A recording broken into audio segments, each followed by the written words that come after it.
Pemirsa, lagi-lagi KPK kembali melakukan OTT di mana kepala daerah turut terjaring. Kali ini OTT dilakukan di Kabupaten Penajam Pasir Utara, Kalimantan Timur yang menjaring Bupati Penajam Pasir Utara Abdul Ghafur Masud. Padahal sebelumnya KPK telah memberikan peringatan dini kepada semua instansi pemerintah untuk berbenah diri dan waspada serta menghindari kejahatan korupsi.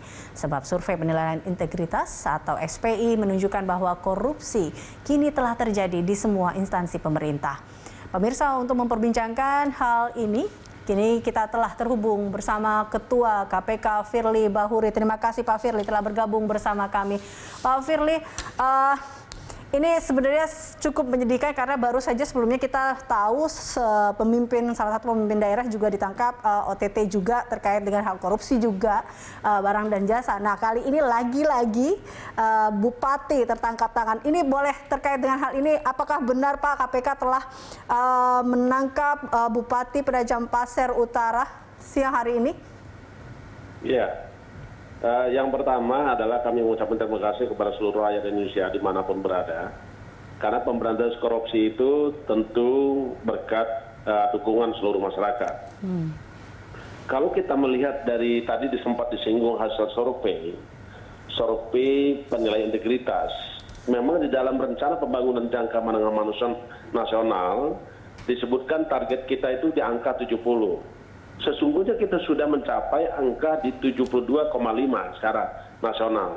Tetapi memang ada daerah-daerah yang masih di bawah itu. Bahkan ada juga daerah yang di atas 91. Itu kita apresiasi. Dari survei itu memang kita bisa petakan daerah rawan korupsi. Antara lain itu paling banyak di titik rawan pengadaan barang jasa, suap, gratifikasi, jual beli jabatan, dan trading influence. Nah, hari ini tentu menjadi keperhatian kita semua. Saya dan segenap insan KPK sudah jauh-jauh hari mengingatkan, jangan pernah ada lagi korupsi. Ternyata masih bisa.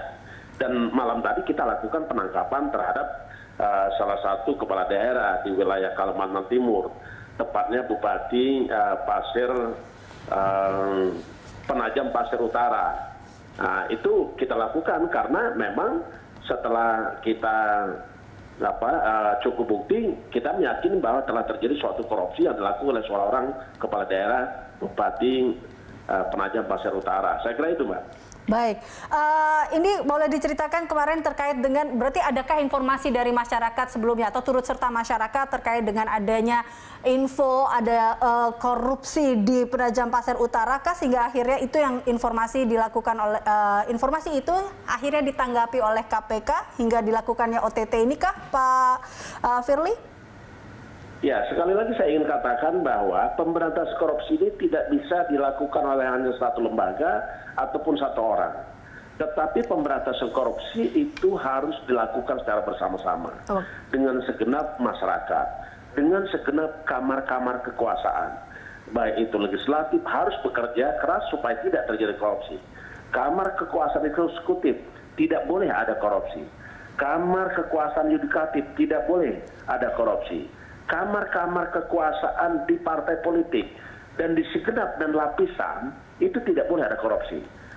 Kalaupun ada, kita tentu walaupun KPK sangat meyakini bahwa korupsi ini sesungguhnya bisa kita berantas karena begitu banyak mata KPK yang tersebar di seluruh Republik Indonesia ini. Saya kira itu, Mbak. Jadi saya menyampaikan terima kasih. Masyarakat telah banyak membantu KPK sehingga kita tidak akan pernah berhenti melakukan pemberantasan korupsi. Baik, Pak Firly, menanggapi terkait dengan survei atau SPI KPK sendiri, bahkan kita tahu bahwa Cahyokumolo sendiri mengatakan bahwa sudah menjadi hal yang biasa kalaupun hal ini layak bagi KPK kalau memang terjadi operasi tangkap tangan, karena dilihat bahwa dari surveinya korupsi sudah terjadi di seluruh lembaga pemerintah. Nah, ini survei ini tentunya sebenarnya mengejutkan kita semua pastinya, dan juga ini harus menjadi alarm pastinya terkait dengan hal ini. Menurut Anda seperti itu kah, Pak Firly? Iya, kalau kita baca dari angka-angka hasil survei penilaian integritas, tentu menjadikan peringatan bagi kita semua. Peringatan bagi seluruh penyelenggara negara. peringatan bagi para pemerintah pusat maupun daerah bahwa ada musuh bersama kita, yaitu korupsi. Karena korupsi ini kalau kita tidak berhasil memberantasnya dan terus masih terjadi, maka tujuan negara bisa gagal. Ada 5 jenis korupsi yang sering terjadi melibatkan kepala daerah. Saya ulangi lagi, 1 pengadaan barang jasa, mendapat komitmen fee. 2 suap. 3 gratifikasi. 4 jual beli jabatan.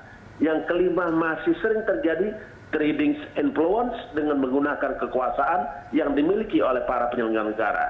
Dan itu kita hasil dari survei kita, sungguh harus kita yakini karena 5 jenis korupsi tadi itu memang banyak terjadi di kementerian, lembaga maupun pemerintah daerah. Ini hasil survei yang harus kita yakini karena responden daripada survei ini 255.010 orang.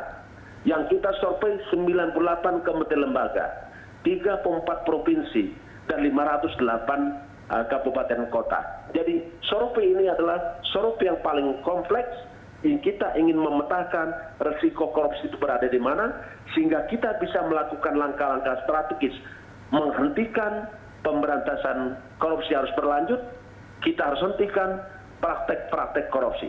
Saya kira itu nilai penting daripada survei penilaian integritas. Itu dia. Langkah-langkahnya apa Pak Firly terkait dengan hal ini untuk mengatasi terkait dengan 5 jenis korupsi ini yang memang masih atau sering kita temui terkait dengan hal ini? Ya, KPK saat ini dan saat ke depan dia memperkenalkan strategi pemberantasan korupsi. Setidaknya ada 3. 1, pendidikan masyarakat. Kita ingin membuat integritas penyelenggara negara meningkat. Kita ingin membangun kesadaran masyarakat supaya tidak ingin melakukan korupsi.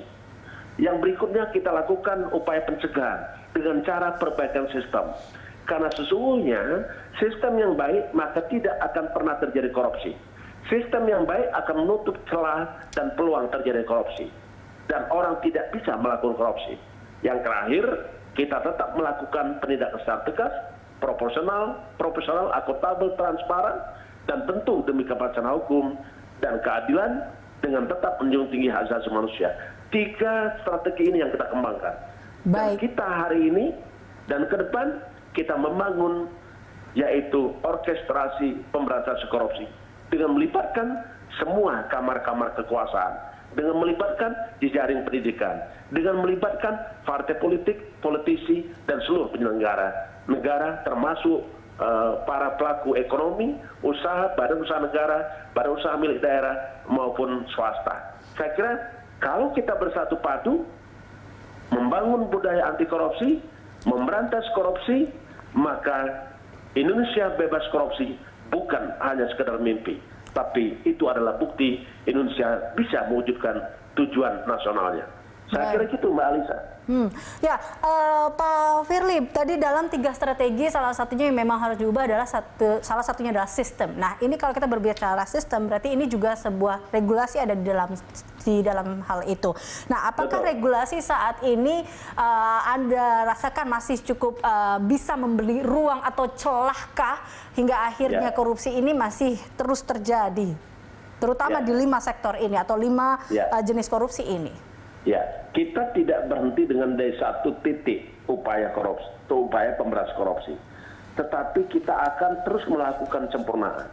Kalau seandainya di satu sistem ini sudah diperbaiki, tapi masih ada celah terjadi, mungkin harus kita lihat apakah regulasinya harus diperbaiki, apakah sistem harus diperbaiki, ataukah ada pengaruh lain. Tetapi yang pasti adalah budaya yang menganggap bahwa korupsi adalah budaya, itu harus kita ubah menjadi budaya anti korupsi.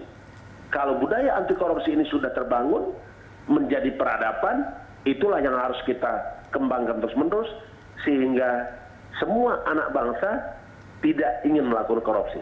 Saya kira itu, Mbak. Baik, Pak Firly, terima kasih tentunya telah bergabung bersama kami dalam Prime Time. Pemirsa, demikian Firly Bahuri, Ketua KPK.